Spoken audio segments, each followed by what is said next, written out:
இதெல்லாம் இந்த கல்வித்துறை என்ன மண்ணாங்கட்டி துறையா இல்ல கல்வித்துறையா? அது இன்னும் அரசு நிர்வாகமானு தெரியல. கல்வி கட்டணத்துல இருந்து ஸ்பெஷல் வகுப்பு, அந்த வகுப்பு, இந்த வகுப்பு, இப்படி ஏமாத்துறது, அப்படி ஏமாத்துறது, சண்டேவில் வந்து கேட்டை சாத்தி வச்சுட்டு உள்ள பாடம் நடத்துறது, அதே போல வந்து சனிக்கிழமையில வந்து பாடம் நடத்துறது, ஸ்பெஷல் கிளாஸ்ன்னு சொல்லிட்டு நடத்துறது, +2 படிக்கிற பொம்பளை பிள்ளைங்க, +2 படிக்கிற பொம்பளை பிள்ளைங்க வயசு பார்த்தீங்கன்னா 16, 17 வயசு இருக்கும்.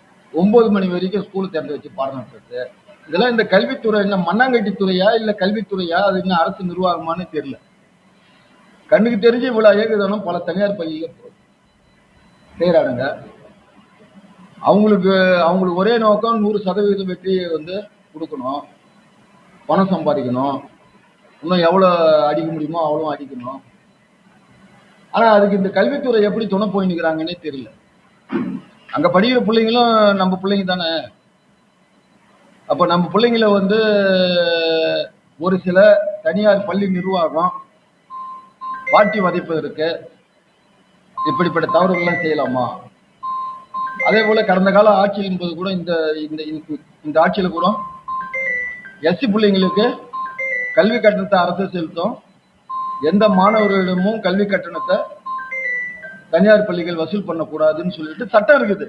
புதுச்சேரி மாநிலத்தில் கடந்த கால திராவிட முன்னேற்ற கழக காங்கிரஸ் கூட்டணி அரசு கல்வியில்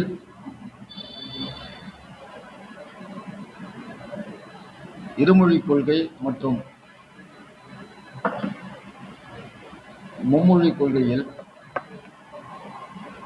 ஒரு சரியான நிலைப்பாட்டை எடுக்காததால்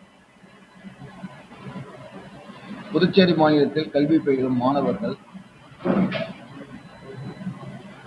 மத்திய அரசின் தற்போதைய சட்டத்திட்டங்களை அமுல்படுத்தும் பொழுது பெருத்த சிக்கலுக்கும் இன்னல்களுக்கும் ஆளாக்கப்பட்டு வருகின்றனர்.